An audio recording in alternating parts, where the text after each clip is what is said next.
જો આપણે લાસ્ટ લેક્ચરમાં ડીએનએ વિશેની સામાન્ય માહિતી લીધી. આજે આપણે ડીએનએ નું પેકેજિંગ સમજવાનું છે. તો ડીએનએ ની અંદર માત્ર ડીએનએ નથી હોતું, પણ એની સાથે કુંતલાકાર રીતે ગોઠવેલા ડીએનએ ની સાથે મણકામય રચના એવા પ્રોટીનના ઘટકો હોય જેને આપણે હિસ્ટોન કહીએ. તો ખાસ કરીને જે આદિકોષ કેન્દ્રી સજીવો છે,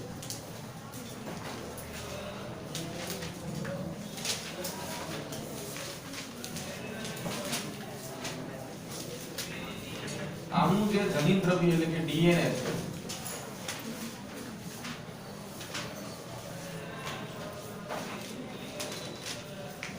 એ સુપર કોઇલ્ડ અતિશય ભૂજરામય રીતે ગોઠવાયેલું હોય એના માટે શબ્દ વપરાય સુપર કોઇલ્ડ જોવા મળે છે.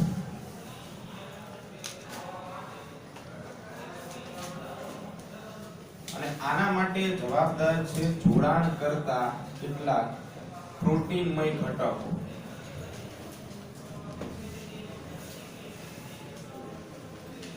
કે જેને પોલીએમાઇન્સ તરીકે ઓળખવામાં આવે છે.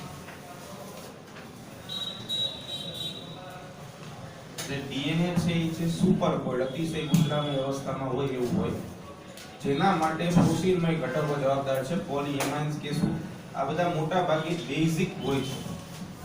પ્રકૃતિ આ બધાની બેઝિક હોય છે.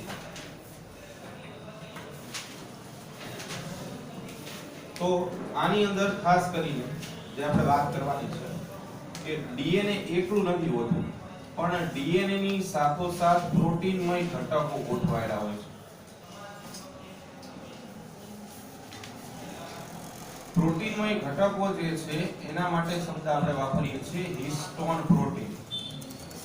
તો હિસ્ટોન પ્રોટીન જે છે એ અહીંયા પ્રોટીન તરીકે કામ કરશે. જે મુજબ આપણે જાણીએ છીએ કે ડીએનએ જે છે એ ઋણ વીજભારિત ઘટક છે.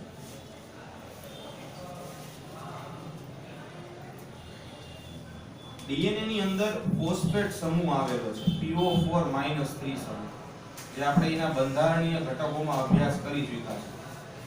તો જે આ ફોસ્ફેટ સમૂહ છે એના કારણે આપણો ડીએનએ જે છે એ નેગેટિવ ચાર્જેડ એટલે કે ઋણ વીજભારિત છે. કોઈ પણ પ્રોટીનમય ઘટક હોય તો એ પ્રોટીન માટે એક બંધારણીય ઘટક હોય. તો પ્રોટીનનો બંધારણીય ઘટક જે છે એનું નામ છે એમિનો એસિડ. હવે આગળના ધોરણમાં આપણે ભણી ગયા છીએ કે એમિનો એસિડ જે છે એ ઝ્વિટર આયન બનાવવાની ક્ષમતા પણ ધરાવે છે. ઝ્વિટર આયનનો અર્થ એવો થાય કે એક જ ઘટકની અંદર ધન અને ઋણ વીજભાર બેયની હાજરી, તો એને ઝ્વિટર આયન કહેવાય. ઝ્વિટર આયન ઘટક એમ.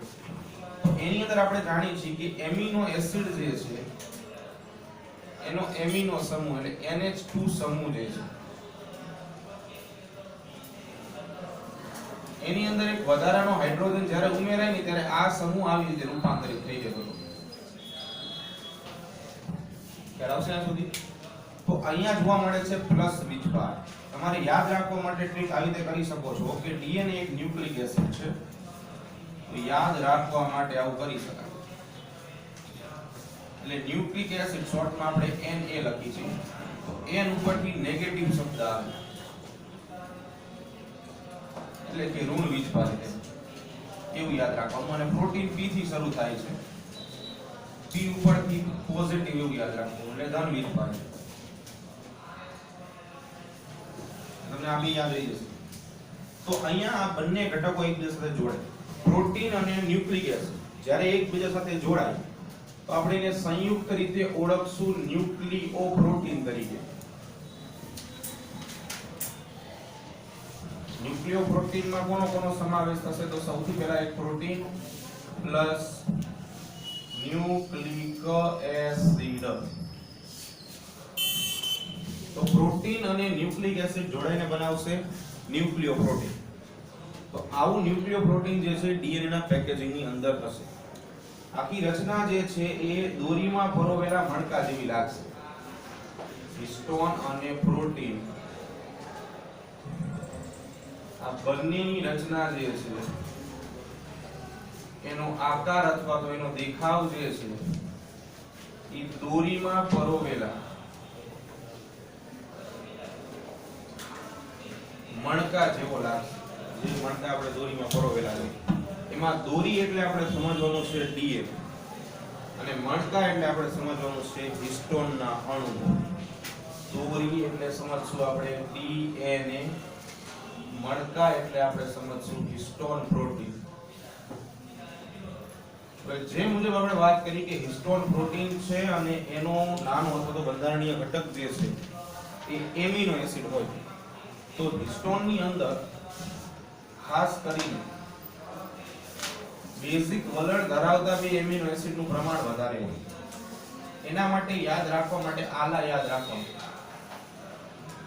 આલા, આર્જિનિન અને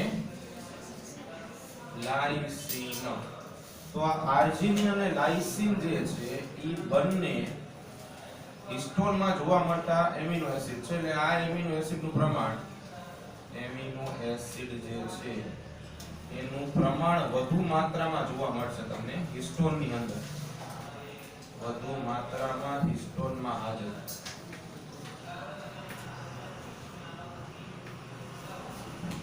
તો આ બંને જે છે આ એટલે કે આર્જિનિન અને લાઇસિન આ થોડા બેઝિક પ્રકારના એમિનો એસિડ છે અને એનું પ્રમાણ તમને વધારે જોવા મળશે. સામાન્ય રીતે હિસ્ટોનની જે કુંતલો બને છે એટલે એની અંદર એ 8 ની માત્રામાં હોય છે અથવા 8 ની સંખ્યામાં. એક આપણે શબ્દ સમજશું ન્યુક્લિયોસોમ.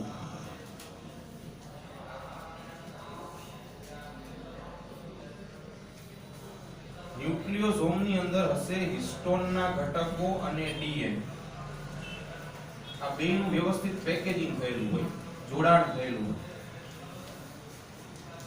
પેકેજિંગ આનું થયેલું હશે. તો ન્યુક્લિયોસોમ જે છે એની અંદર હિસ્ટોનના અણુઓની સંખ્યા 8 ની માત્રામાં થશે. કેટલી માત્રામાં થશે? 8 ની માત્રામાં થશે, જેને આપણે ઓળખશું હિસ્ટોન ઓક્ટામર તરીકે. 8 એટલે ઓક્ટા, મર એટલે એકમ અથવા અણુ. બરાબર? તો જો ફરી એકવાર જોઈએ, આદિકોષ કેન્દ્રીય સજીવોનું જે ડીએનએ છે સુપર કોઇલ્ડ અવસ્થામાં હોય, અતિશય ગૂંચળામાં અથવા વલિત થયેલું હોય, વળ ચડી ગયું હોય ને આના જેવું હોય. પ્રોટીનમય ઘટકો પોલીએમાઇન્સ બેઝિક ઘટકોની હાજરીના કારણે આવું થાય. ડીએનએ અને પ્રોટીનમય ઘટકો એકબીજા સાથે જોડાશે એનું કારણ છે બંને વચ્ચે જોવા મળતો વિરુદ્ધ પ્રકારનો વીજભાર. ડીએનએ જે છે ન્યુક્લિક એસિડ છે તેની ઉપર નેગેટિવ વીજભાર છે, પ્રોટીન જે છે એના ઉપર આપણે યાદ રાખ્યું કે પી ઉપરથી પોઝિટિવ યાદ રાખવાનું, તો એનો ધન વીજભાર છે. શા માટે છે એ પણ આપણે કીધું. બંને ભેગા મળીને સંયુક્ત રીતે બનાવે ન્યુક્લિયો પ્રોટીન. અહીં આપણે જે વાત કરી છે આદિકોષ કેન્દ્રીય સજીવો માટે વાત કરી છે, મનુષ્ય માટેનો જેનેટિક સંબંધી પણ થાય. હિસ્ટોન અને પ્રોટીન જે છે એનો રચનાત્મક આકાર જે છે એ દોરીમાં પરોવેલા મણકા જેવો હોય. એમાં દોરી એટલે ડીએનએ ન્યુક્લિક એસિડ અને મણકા એટલે આપણા હિસ્ટોનના અણુ. હિસ્ટોન જે છે એની રચનામાં બે પ્રકારના બેઝિક ઘટકો આલા એટલે કે આર્જિનિન અને લાઇસિનનું પ્રમાણ વધારે હોય, બેઝિક છે. આ હિસ્ટોન જે છે એ ન્યુક્લિયોસોમ નામની રચના બનાવે કે જે ન્યુક્લિયોસોમમાં 8 ની સંખ્યામાં હિસ્ટોનના ઘટકો હોય, જેને હિસ્ટોન ઓક્ટામર કહેશું આપણે.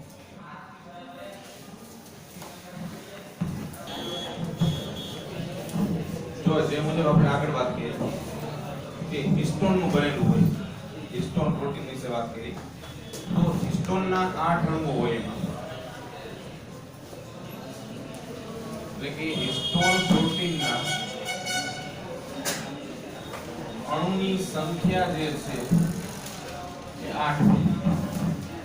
એટલે આપણે એને ઓક્ટામર તરીકે ઓળખશું, હિસ્ટોન ઓક્ટામર.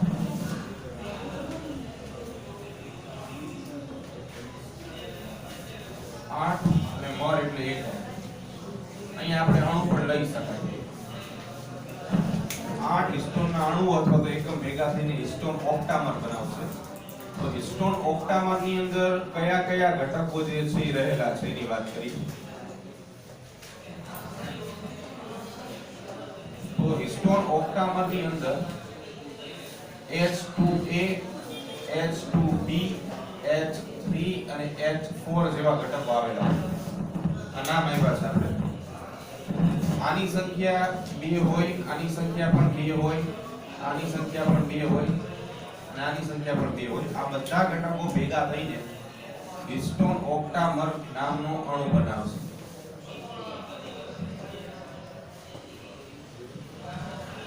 આ હિસ્ટોન ઓક્ટામરની સાથે ડીએનએ જે છે જોડાશે અને દોરીમાં પરોવેલા મણકા જેવી રચના બનાવશે. જે મુજબ તમને આકૃતિ આપેલી છે ટેક્સ્ટબુકમાં કે આવી રીતે કોઈ ડીએનએ ની સ્ટ્રેન્થ હોય, કુંતલ હોય, તેમાં શું હિસ્ટોનના અણુ આવી રીતે ગોઠવાયેલા હોય.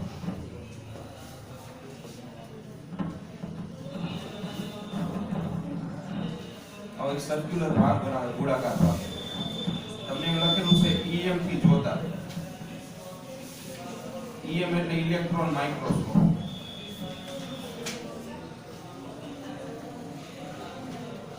બીજાણુ સૂક્ષ્મદર્શક યંત્ર.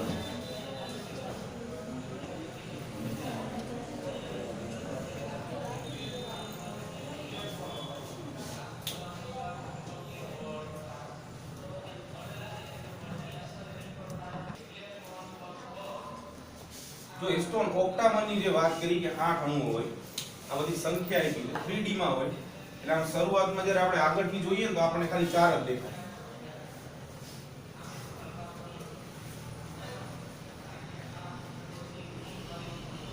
આમાં શરૂઆતમાં હોય H2A, H2B, H3 અને H4. આની એક્ઝેક્ટ પાછળની બાજુ આવા બીજા 4 અણુઓ હોય. પણ એ આપણને ડાયરેક્ટલી સીધા ન દેખાય, 3D માં હોય એટલા માટે.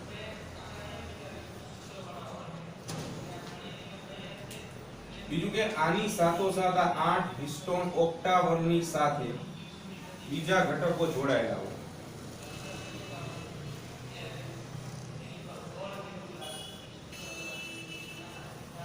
કે જેને હિસ્ટોન પ્રોટીન H1 પ્રોટીન તરીકે ઓળખવામાં આવે. આ જે છે એને આધાર ટેકો આપે અને પેકિંગમાં વધારો કરે.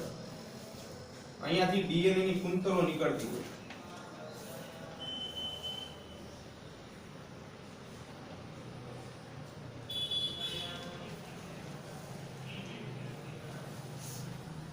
અને આ હિસ્ટોનના અણુઓ છે.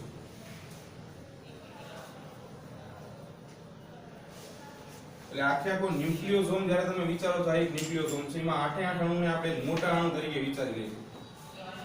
આ એક હિસ્ટોનનો ઓક્ટામર છે ઉદાહરણ.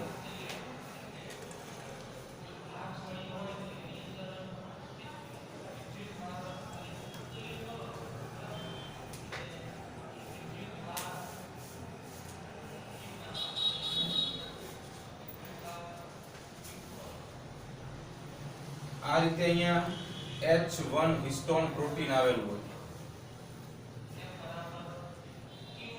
આ આખો રેડ કલરનો જે છે એ હિસ્ટોન ઓક્ટામર કહેવાય.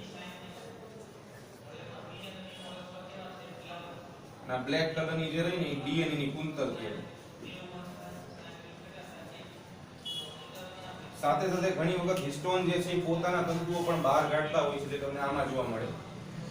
આવી રીતે હિસ્ટોન જે છે એ પોતાના તાતણા જે છે કે પ્રોટીનમય ઘટકો છે, એટલે એમિનો એસિડની શૃંખલા તો તમને જોવા મળશે જ.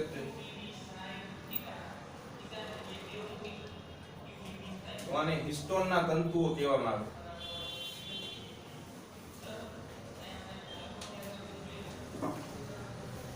H2A, H2B, H3 અને H4 આવી રીતે હિસ્ટોનના અણુઓ ગોઠવાયેલા હોય. સામે જે દોરીમાં પરોવેલા મણકા લાગે એના જેવા લાગતા હોય.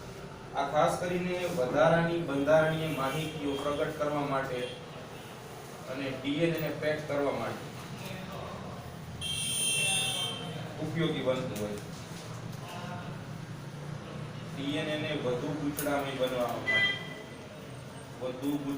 બનાવવા માટે ઉપયોગી બને છે.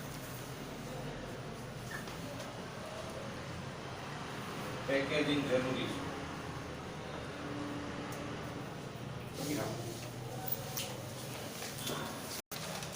તો ઘણી વખત પેકેજિંગ કરવા માટે થોડા વધુ માત્રામાં પ્રોટીનની જરૂર પડે.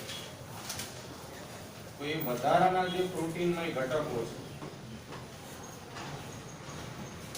કે જે પેકેજિંગ માટે જરૂરી છે, યોગ્ય પેકેજિંગ થાય એના માટે જરૂરી હોય, એને NHC કહેવામાં આવે. નોન હિસ્ટોન ક્રોમોસોમલ, નોન હિસ્ટોન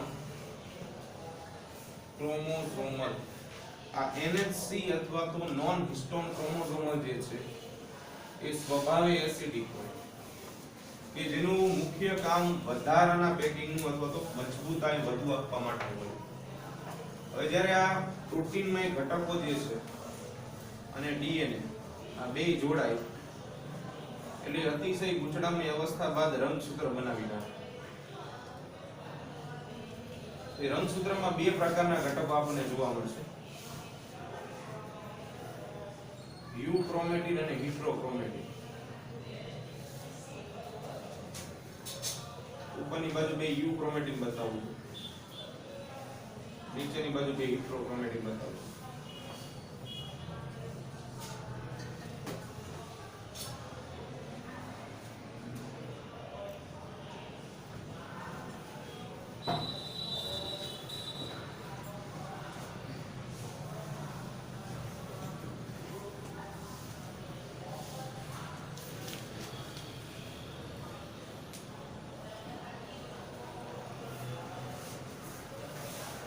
તો બેમાં સીધો તફાવત જોઈ શકો છો કે જે યુક્રોમેટિન છે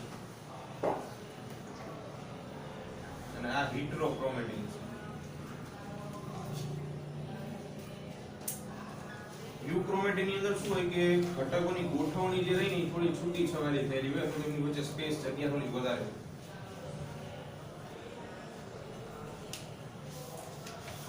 એટલે કે ગોઠવણીઓ વચ્ચે જગ્યા જોવા મળે.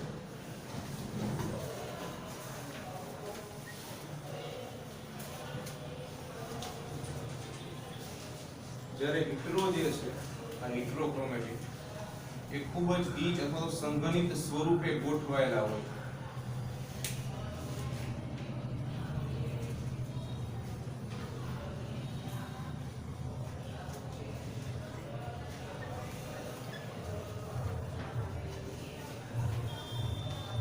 બીજું કે જ્યારે કોઈ અભિરંજક વડે આપણે આ બંનેને અભિરંજિત કરીએ તો જો આ શેના જેવું છે કે તમારી પાસે એક દોરી હોય અને તમે રંગમાં નાખો તો એ છે પાતળી બને, પણ દોરીનો જથ્થો હોય મોટો એને તમે રંગમાં નાખો તો એ છે ઘેરું બને. એટલે કે યુક્રોમેટિન જે છે એને જ્યારે તમે અભિરંજક વડે અભિરંજિત કરો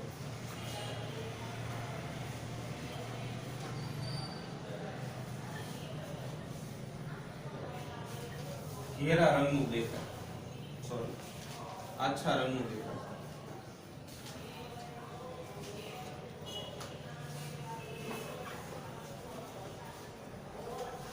અહીંયા તમે જ્યારે હિટ્રોક્રોમેટિન ને અભિરંજક વડે અભિરંજિત કરવામાં આવે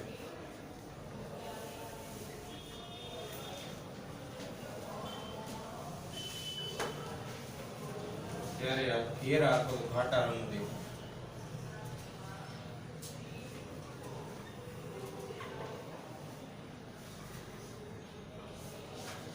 હવે આમાં શું છે કે અહીંયા વચ્ચે ગેપ છે એટલા માટે યુક્રોમેટિન ની અંદર પ્રત્યાંકનની ક્રિયા સરળતાથી થઈ શકે.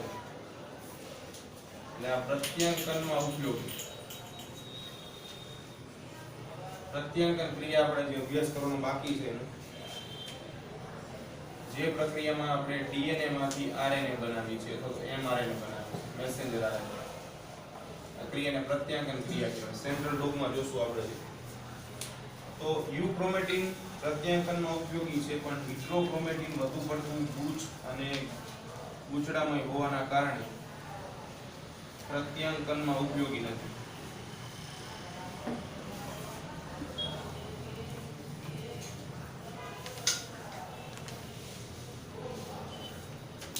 અહીંયા પેકેજિંગ પૂરું થઈ જાય છે. હવે ઘણી વખત આપણને અમુક દાખલા પૂછાવે જે આપણે ઓલરેડી બુકમાં આપ્યા છે.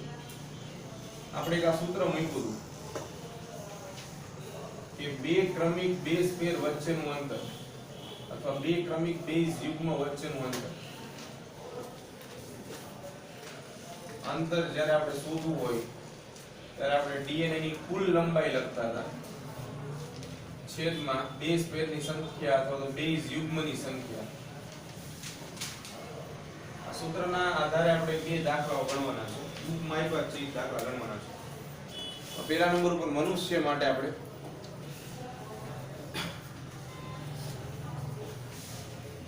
બેઝ યુગ્મની સંખ્યા મનુષ્ય માટે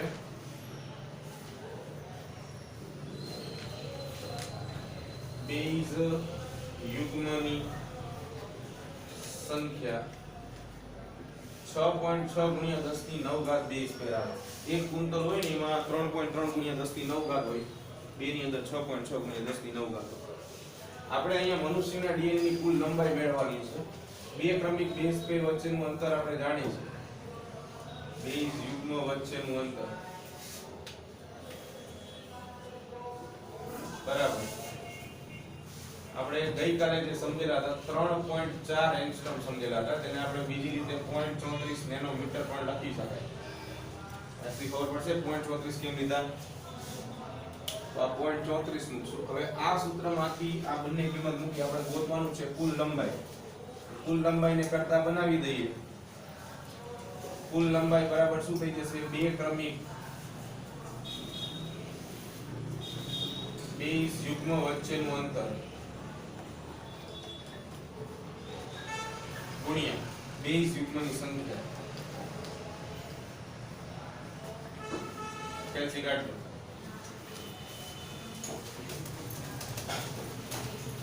યુગ્મનું અંતર આપણે જોયું હતું 0.34 નેનોમીટર.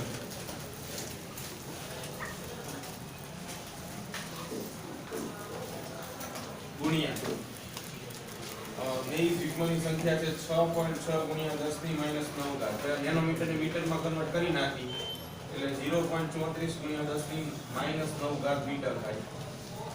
ગુણ્યા બેઝ પેરની સંખ્યા આવી તેનો કોઈ એકમ ન હોય તો આ પ્લસ ને માઈનસ ને ઉડી જશે એટલે 0.34 ગુણ્યા 6.6 કરશો બરાબર તો જવાબ આવશે 2.24 મીટર. 2.24 મીટર જે છે એ માનવ ડીએનએ ની કુલ લંબાઈ છે એક કોષમાં આવેલા.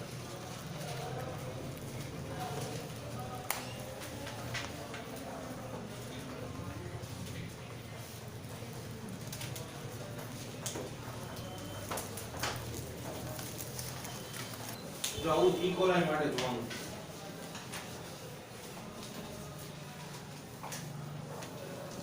એમાં ડીએનએ ની લંબાઈ આપી દીધી છે 1.36 mm બરાબર. અને આપણને કીધેલું છે બેઝ યુગ્મની સંખ્યા શોધવાનું, એટલે કે બેઝ પેર ની સંખ્યા જે છે એ સંખ્યા આપણે શોધવાની છે. જનરલી ડીએનએ ની અંદર સમજાયું હતું કે પહોળાઈ જે છે એ જ રહેશે, એમાં કોઈ ફેર નથી પડતો. એટલે અહીંયા બે ક્રમિક બેઝ પેર વચ્ચેનું અંતર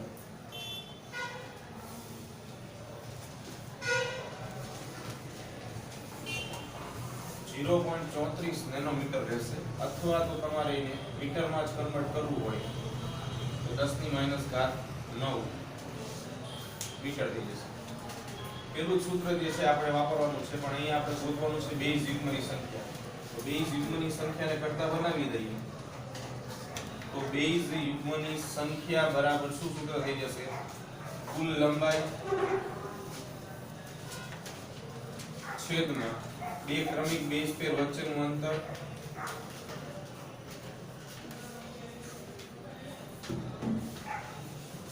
જો કુલ લંબાઈ આપણને આપી છે 1.36 mm, એને મીટરમાં કન્વર્ટ કરી તો કેટલી થઈ જશે